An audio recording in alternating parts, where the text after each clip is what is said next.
Hi there, and welcome to a special edition of the Gersnet Weekly Podcast, the independent Rangers podcast, which is brought to you by fans for fans, and where the content is absolutely free. It's a bonus European preview pod. We're looking at the Lech Poznan game tomorrow.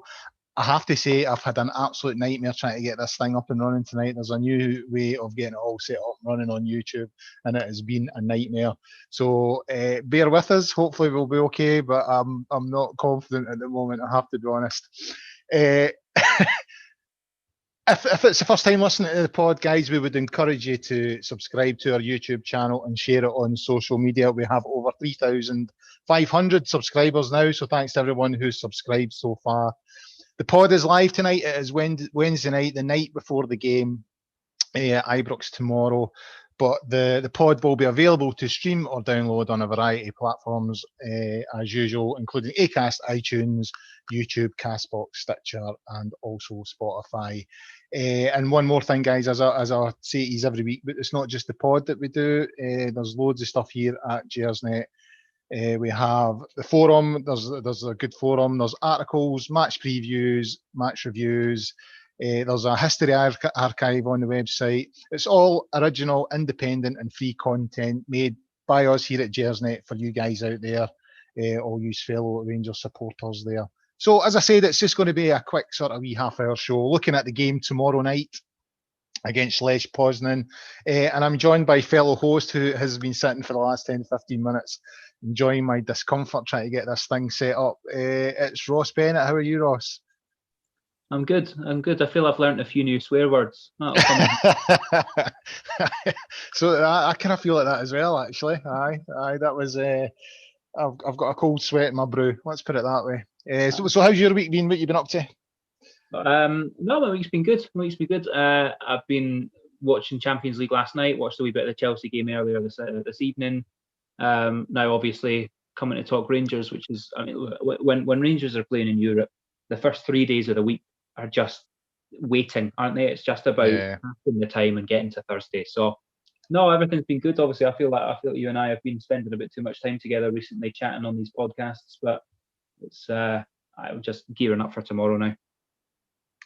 How could you possibly say that, spending too much time with me, Ross? Come on. I actually feel we don't spend enough time together. But, you know, it's that's that. Did you see the comment from our fellow host on Twitter today? I think he's taking the huff because he's not on the night. No, I actually don't follow him. Oh, wait, I tell him. That is superb. I think he could be listening, actually. He's been on in the WhatsApp before we came on. So, that's superb. I put a tweet out earlier on, sort of, promoting the show and saying that we were coming on to talk about the game tomorrow night. And he sort of made a wee sort of snide comment that, that I took that he was in a wee bit of a huff. So if you're listening, David, we'll get you on in a couple of weeks, and by the way, your fellow host doesn't follow you on Twitter. So that's a bit ironic, that one. Anyway, right, Ross, I thought we would just, kind of similar to last week's chat with Alex, I thought we would just, have a wee sort of background look at the game, have a look at Rangers preparations today. Steven Gerrard had his press conference today, and obviously there was the unveiling of Bongani Zungu. He was unveiled today. So we chat about that, and then we'll have a wee look at Lech and what they can offer. And as I said, wrap it up by sort of 8:30, and I can get down the road to see Coronation Street, and it all will be good. That's a real insight into your life there. Is that there's loads of Champions League football on the night. What's calling up to Corey? Aye. Well, I'm not really, but I don't mind people thinking that. But I watched a wee bit of the Champions League last night. I watched Michelin last night because they were playing Liverpool, so I was quite keen to watch that. But obviously keen to see how they done because we played them last season and we sort of beat them quite comprehensively, and they done quite well last night. It was a wee bit of a weakened Liverpool team, but I was watching that game thinking Rangers could compete at that level, no problem. And hopefully, if all goes well, it will happen next season. I think they've kicked on a little bit since last year. I think they're stronger than they were, 12 or 15 months ago when we faced them. But it is quite nice to sort of say, Liverpool didn't have it all their own way last night, and for us to say that we quite comfortably pumped them in Denmark, whereas Liverpool struggled at home. It does show the progress that we're making, I think. Yeah, aye, that's how I took it. I mean, as I said, Liverpool, they never had their usual front three, Sané and Salah and all that kind of stuff, but they brought them on later in the game. And I was kind of looking at it thinking, if Rangers were playing in that game tonight, we could have competed. But to me, when Scottish teams play English team, there's always that added edge, and I don't think Liverpool would have prepared and maybe put it quite the same team. But it was still a little bit of a window and a little bit of a barometer in terms of, as you say, how far we've come on under Gerrard in Europe, and hopefully this time next year, you never know. Anyway, right, tomorrow night, Ross, it's the second game in Group D. We're currently sitting second in the group after match day 1 last week. We've got the same points and the same goal difference as Benfica, but they scored a couple of goals more, so they're on top on goals scored, and we play them next week, so that obviously puts a wee bit of onus on the result tomorrow night. We've never played Lech Poznan before, but I found a wee stat out today that I thought was quite interesting. They've only ever played a Scottish club once, and that was in 1982, and it was against Aberdeen in the European Cup Winners' Cup, and it was the year that Aberdeen went on to win it. So here's hoping that history repeats itself on that front. We have a decent record against Polish clubs in Europe. We've only ever been defeated once by Gornik in 1979, which actually led to the sacking of Davy White. So a wee bit of background there in terms of, the match itself. In terms of Rangers now, it's quite a busy day on Rangers. I was kind of following the tweet, the official account all day today. The first thing was Bongani Zungu was unveiled today. That's him. He obviously had to self-isolate with the COVID stuff. The club had arranged for him to get a treadmill and I think there was a bike and weights and all that kind of stuff, and they gave him a training program just to keep him ticking over. So are you quite excited to see him finally unveiled? I mean, I think he's in the squad tomorrow, but I don't think he would start. But you never know, he might make an appearance at some point. I have a feeling that we're allowed up to 12 substitutes tomorrow, and so I would have thought he might find his way onto the bench. He's definitely, as you say, he's definitely in the registered squad for the Europa League group stage. So yeah, he might find his way onto the bench. I'd be surprised actually if we see him at all. I don't think there's any need to, in a way. Our midfield is ticking over so nicely at the moment. It's the strongest it's looked for a number of years, and having Joe Aribo back as well is really helping to push that on even further. So I don't think there's any need really to put him in until he's absolutely ready. And even when he is absolutely ready, it's kind of a question of who would you drop. But am I excited to have him here? Absolutely. I mean, I'll be the first to admit I didn't know a great deal about him until the transfer window, and that was a name that was linked along for a long time in the transfer window this year. Obviously, rumours that we went for him quite early on, and that he perhaps maybe failed a medical, and then he's got himself back into shape, and we've come back in a month later, and it's all worked out. But if that's the case, you have to believe that this is a player that the management team had their eye on for a very, very long time, had scouted properly, and I think we have to put faith in Gerrard and his recruitment team. And Ross Wilson, in my opinion, has done well at making his money go quite far. He's done well to bring in good players and found good talents. So I put a lot of faith in that, and I think he probably brings something that we're slightly missing in midfield. And a lot of people talk about midfielders in very, very generic or vague terms, such as I want a destroyer or I want a box to box. Now, whether Bongani Zungu meets those criteria, unfortunately, I've never seen him play a full game of football. I think we've all probably watched YouTube clips, but we have to put some faith in the recruitment team, and I think they've probably earned that trust. What I will also say, and this is totally cynical, but I think it's also a reasonably important point, is that I think this is the signing that James Bisgrove will be most excited about. Because if you go onto our social media channels at the moment, any post at all is followed by a number of gentlemen from South Africa talking about Rangers, talking about Ben 10, Bongani Zungu. And that can only be a good thing for the brand. That's a massive, massive market. my company has an office in South Africa, and I was there earlier in the year, and they are football mad down there. So this can only be a good thing in terms of us growing the brand and a South African internationalist coming to Rangers and trying to grow the brand and the visibility in the continent of Africa. To me, that's that's another tick in the positive column. Zungu was at the press conference today himself. There was one of the comments that he made that I found quite interesting, based on some of the conversations that we've had already in previous pods this season.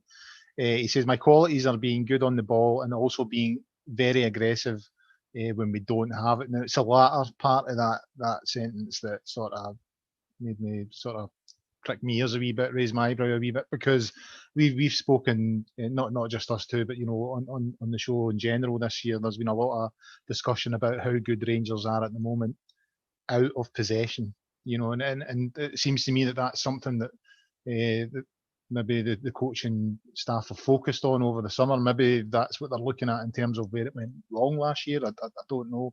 But there's certainly been a lot of discussion around that. And I think Maurice Ross was on BBC Scotland a couple of weeks back. He was sort of claiming that Rangers are the best coached team at the moment. And he cited that as well, when they're out of possession, they fall into shape very, very quickly. The distance between the players is equal. They move as a unit. And to be honest with you, it was something I hadn't really considered. And since Maurice Ross has mentioned that, I've sort of been looking out for it. And I think he's got a point. And so when Zungu sort of said that today, and also Steven Gerrard made a point today about our opponents tomorrow, saying that in the game against Benfica last week, it was a very open game. It was end to end, almost like a basketball game that he described it as. And so he says it's vital that we keep our shape out of possession. Now, when Zungu says, I'm aggressive when we don't have the ball, it does look like Rangers are now recruiting based on what they need. They are looking for players that fit the system.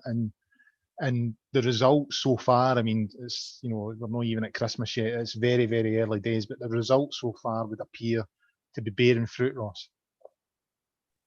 Yeah, I think they absolutely are bearing fruit. No, I think we've spoken on the podcast at the weekend. We spoke about how points-wise, we're not massively better off than we were this time 12 months ago, but our goal difference, or our goals conceded in particular, is quite staggering, actually. It's 16 games this season in Scotland and in Europe, and 4 goals conceded. I mean, that is a marvellous record, whatever way you look at it. So, and I think a lot of that comes down to, as you say, how we are off the ball and moving as a unit when we're out of possession. And for me, that comes down to discipline. That comes down to a team that's well coached, that understands the role that they have to play, and that is disciplined and patient enough, and perhaps trusts each other enough to know that your teammates behind you have the skills and the knowledge and the tools required to also hold that shape and hold that structure. And I think that's probably why we're seeing the best out of people like Tav, people like Connor Goldson this year, is because their discipline in that structure, in that system, is growing. Their confidence in themselves and in their teammates is growing, and that's in my opinion, that's what's led to us having such a strong defensive record. Now Zungu comes in and says he's aggressive off the ball, and look, I don't know how that's going to fit into what we have at the moment, but it does seem slightly different to what we have. I wouldn't describe many of our, I would describe some of our midfielders as tenacious when we don't have possession, but I probably wouldn't use the word aggressive. So yeah, maybe the recruitment team have kind of identified a gap there and are looking for someone who can fill that gap. I think we have to then make the obligatory kind of nod in the direction of Scottish referees, who will have also heard that comment today. And you just have to hope that, and I'm not saying that it would be, but you would hope that his card is not already marked and that he's kind of put a wee beacon on his head for Scottish referees to come and have a look at him. Let's be honest, Ross, his card was marked the minute he put pen to paper. The minute he's signing for Rangers, that's it. His card's marked in some people's eyes, as far as I'm concerned. Gerrard also highlighted Jermain Defoe today. There's a couple of interesting comments I felt.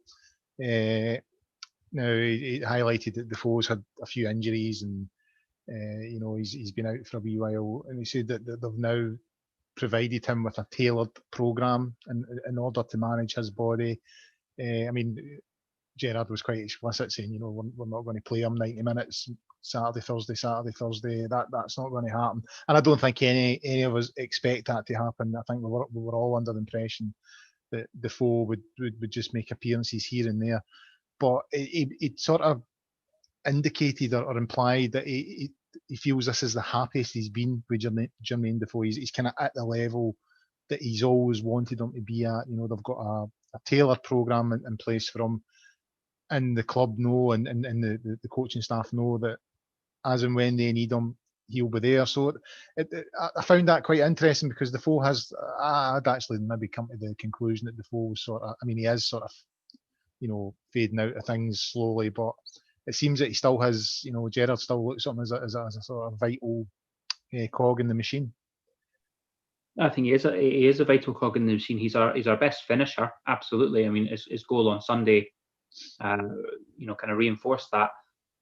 As you say, Jermain Defoe, he is at a stage in his career, and he's at a stage in his kind of physical well-being that he can't handle 90 minutes of football twice a week. And the guy's 38 years old. So in a way, I mean, who was the last 38-year-old outfield player who you saw with the same kind of ability and physical ability as he still retains? And that's a real testament to him and his discipline. There's a massive role, I think, for Defoe to play at this club. As I say, he is our most instinctive, predatory, natural goal scorer. And the game, such as the game on Sunday at home against Livingston, was absolutely perfect for him. And he scored a kind of goal that I certainly don't think Morelos would have scored. I don't think we've seen enough of Roof or Itten to say that they might have scored that goal in that kind of way. But we have seen enough of them to say that they're very, very different players to Defoe. And different opponents in the Scottish game and across Europe require a different setup from Rangers. And look, we have a good number of good strikers in Alfredo, Jermain, Cedric, and Kamar. But 4 isn't a massive number. It's not like he's never going to get his chances. And he came on. He started the game against Livingston on Sunday. He took his chance. I'm not surprised that he needs a personalised training regime, because he's how old's Alfredo at the moment? 23, 24. He's he can't be far off 15 years older than Morelos. So I'm not surprised if he needs a personalised training regime. That's not a bad thing. And if Gerrard's happy with the shape that he's in, then I'm very, very happy to see him still here, and I'm sure he'll play a very important role this year. Another player, Ross, that kind of got highlighted today was Ianis Hagi. I've kind of been wanting to talk about Hagi for a while now, because it does seem to be getting, I wouldn't say heavy stick, but there is some mild criticism popping up in social media. A couple of mates of mine during games are texting saying, they expect more from him. And the thing is, I kind of understand what they're saying. I don't think anyone can possibly suggest that Hagi isn't a player, but it does feel like sometimes he's a player that struggles to impose himself in games. I mean, his actual ability looks tremendous at times, the way he brings the ball down and some of his passing and all that kind of stuff. But there are times you feel like, is he actually playing? He does disappear in some games, and as I said, he's starting to get a wee bit of stick on social media now. Now, Gerrard had sort of suggested today that he's never seen him more settled. His girlfriend's over now, so that's him properly settled in the city now that his move's permanent. I was kind of looking at his stats today, and he's got 1 goal and 8 assists. I mean, that is a hefty chunk for this time of the season.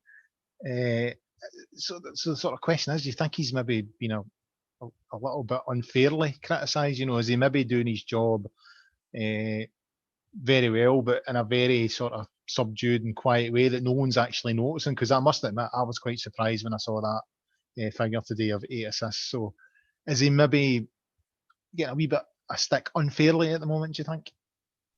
It's quite an interesting one, because I would agree with you and a lot of the people who are making these comments that his performances, I find them incredibly frustrating. That he seems to make some quite silly mistakes. He displays some elements of immaturity, I think. but his stats, as you say, and his output on paper are phenomenal. He's by far our most creative player in terms of the number of assists that he's got. The way I've sort of seen it with Hagi is that I felt maybe he's not that suited to the Scottish game yet. In the rough and tumble, the lack of skill, which is substituted for physicality, really, in Scotland, it doesn't necessarily suit him, who's more of a continental European player. But then I believe that 6 out of 8 of those assists were in Scotland in the league. So the stats also don't back up that argument. It is a really frustrating one, but I kind of don't mind, because he's not cost us anything in terms of points or mistakes that have led to points being dropped.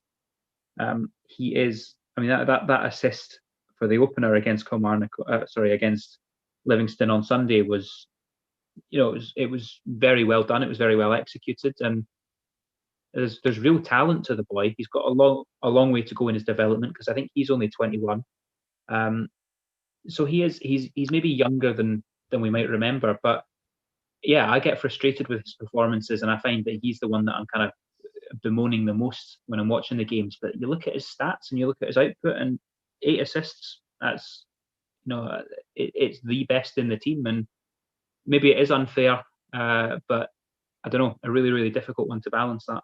I find that a hard one as well. I must admit, I genuinely think, I mean, I've seen great players before that, they don't add up to the sum of their parts on the park. You know what I mean? They seem to be blessed with a huge amount of talent, but for one reason or another, you don't seem to see that.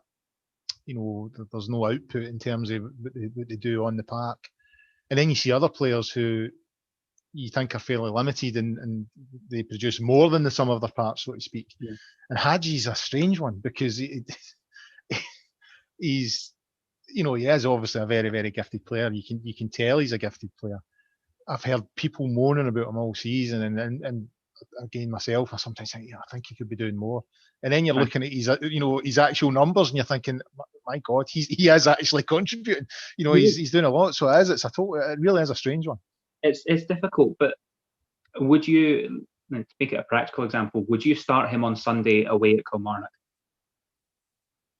Given the current situation with the squad, in terms of we're quite strong at the moment, in terms of there's a few injuries and all the rest of it, probably not.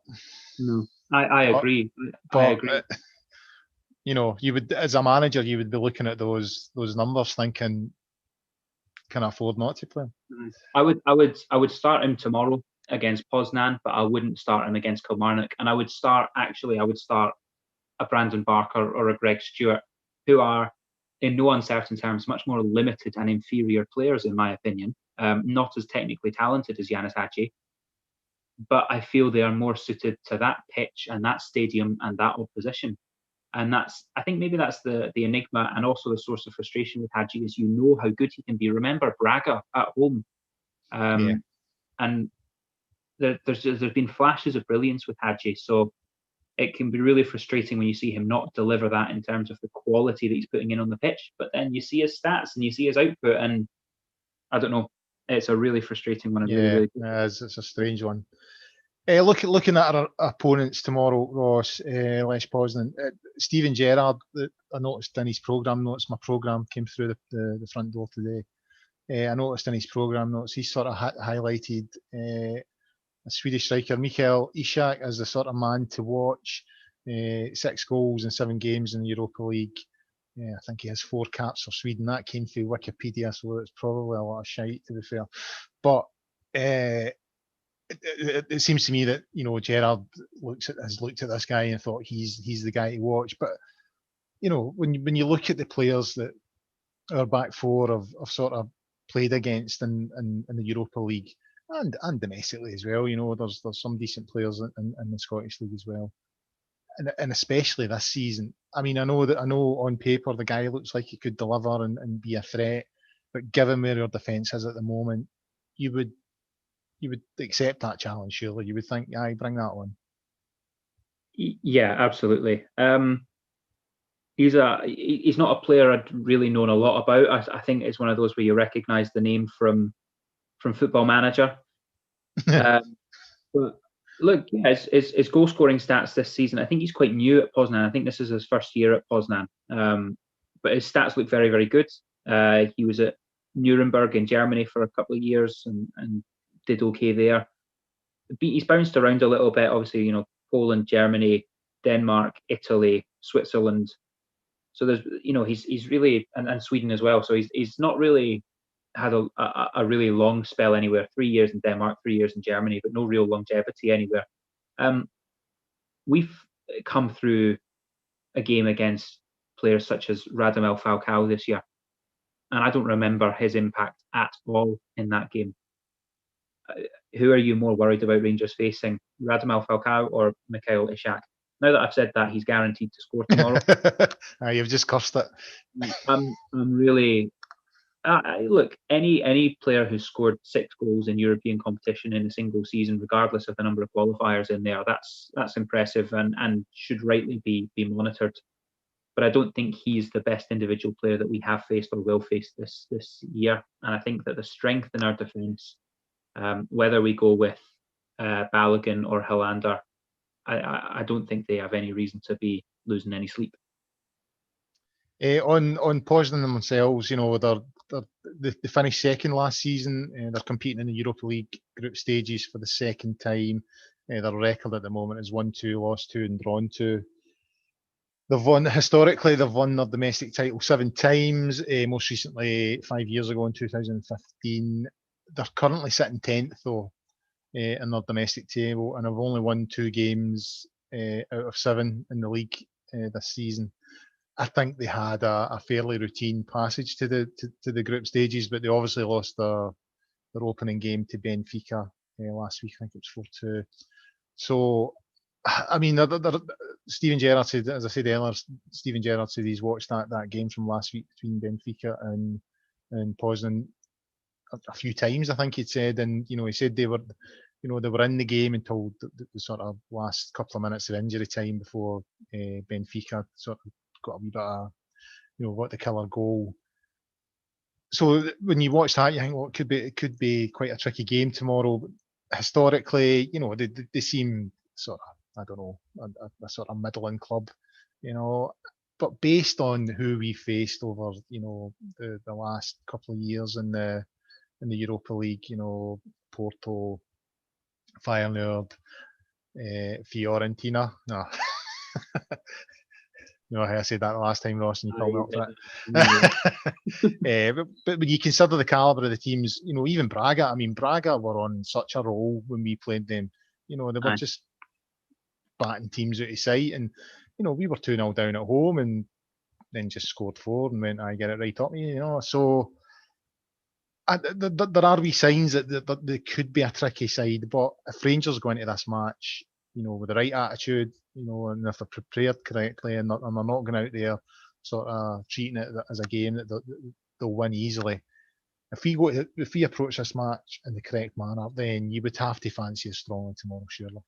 Absolutely. I mean, when that draw's made, obviously the pots are all seeded, and Lech Poznan come out number 4, so they are, on paper at least, the lowest ranked or the weakest team in our group.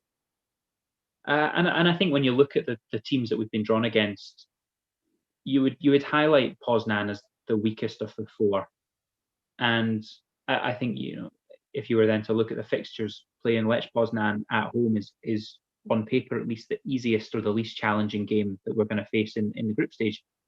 Now, obviously, we've had an incredibly good start with a very, very impressive victory over in Liège. And I would hate for that good work to be undone by, as you say, failing to prepare or complacency, because I would say that when you compare the squads, you compare the form that they're in, you compare the standard of competition domestically, there's no way that Rangers should be losing this tie unless they fail to prepare and they become complacent. Now, what gives me comfort is that complacency is not something that we've seen from Rangers this year at all. We have been incredibly thoroughly professional in all of our dealings, whether that's Lincoln Red Imps right through to Livingston at home on Sunday. We have been very professional and prepared accordingly. And I think that preparation is being borne out in in Gerrard's comments, I think he's almost showing off the preparation that he's done, talking about the game against Benfica, talking about pinpointing Ishak as the danger man. He's showing that preparation is being done, and I think that's sending a message to the team that there are no excuses. We have prepared. We go out, we do a professional job, and we go into what is, I think it's safe to say, a much more difficult challenge next week. That's exactly where I was going to go next. I mean, my memory tells me that when Rangers start really well in European competition, it tends to go a bit pear-shaped. I've seen us win the first 2 games in the Champions League groups and still not qualify. But given it's the Europa League, it's the sort of secondary tournament. If we get 6 points tomorrow, then that does set up. You would think, especially if Benfica win tomorrow, that sets up the sort of the double header against Benfica as possibly, whoever comes out on top of those 2 ties probably going to win the group. Yeah, you'd have to think so. Especially if Poznan and if Rangers win tomorrow and Benfica win tomorrow, both teams on 6 points, and you have Liège and Poznan on 0. If you then, as we go into that double header with Benfica, you've got Poznan and Liège going up against each other. Say they both draw those games, that puts us in an incredible position. But you'd like for them both at some point over that double header to drop points. I think we have engineered ourselves into a very strong position. I mean, Liège away as an opener is not easy, and we discussed that at the weekend there about their record in Europe. But what I am glad is that we will have 2. Well, the fact that when this group gets tighter at the end of the group phase, we'll be welcoming Liège to Ibrox and not having to go over there. I think that will make a real difference. Yeah. And then ending it with, I think we'll be ending it with Poznan, won't we? So that is, again, on paper, one of the easier ties of this group phase is Lech. So yeah, look, we've put ourselves in a really strong position, and you wouldn't want to undo that good work and then start putting more pressure on the Benfica ties, because we've done well against Portuguese sides, and I do have faith that we can get decent results against Benfica, but I don't want to slip up here tomorrow and then start adding a wee bit more pressure on so that we have to get the results in Benfica. It's not worth adding that pressure. Yeah, I win tomorrow. Yeah, as you say, it makes it a lot easier moving forward. Well, not easier, but it puts us in a stronger position and a good position going into that double header against the top seeds. And we've got a record of beating the top seeds in these groups. So yeah, hopefully it would put us in a strong position. One last thing before we wrap things up, Ross. The COVID thing, this would have been the first group game at home, a big night at Ibrox, capacity crowd. I normally, in the European games, me and my boy normally go for something to eat in a restaurant in the city somewhere, have a few drinks. Obviously, he just has a juice and I'll have a couple of beers.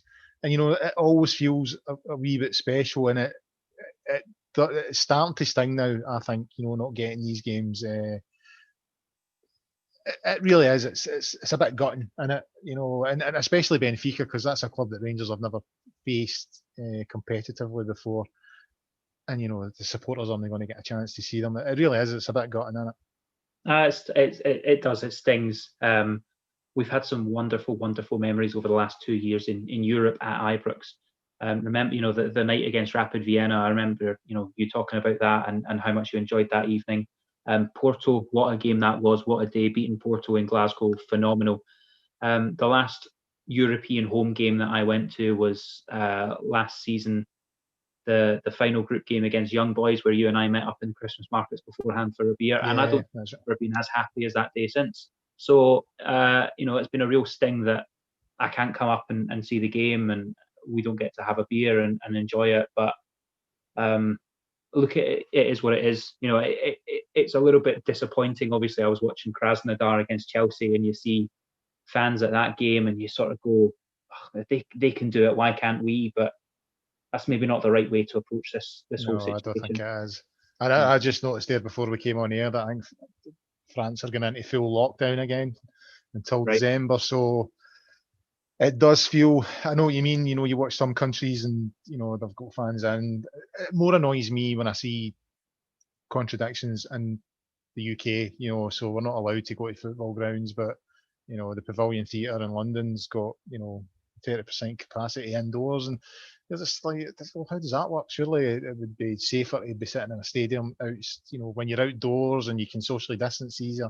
So it's more the contradictions in house that bother me. When I see fans in grounds in other countries, I just assume that they're in a better position than us at this particular moment when it comes to the virus. So, aye, but the whole thing is, I must admit, it's starting to sting a wee bit, especially the bigger games like this, So, but as you say, it is what it is, and we just need to rock with it. So, aye, hopefully it doesn't have too much an impact tomorrow, and Rangers can get a result.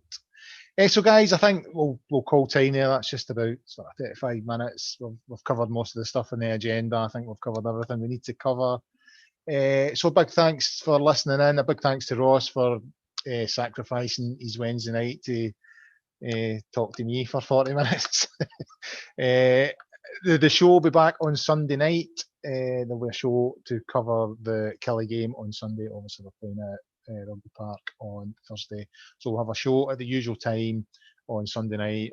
Our fellow host, David Wren, will be in the chair for that one. In the meantime, get yourself onto Gersnet and the forums at www.gersnet.co.uk.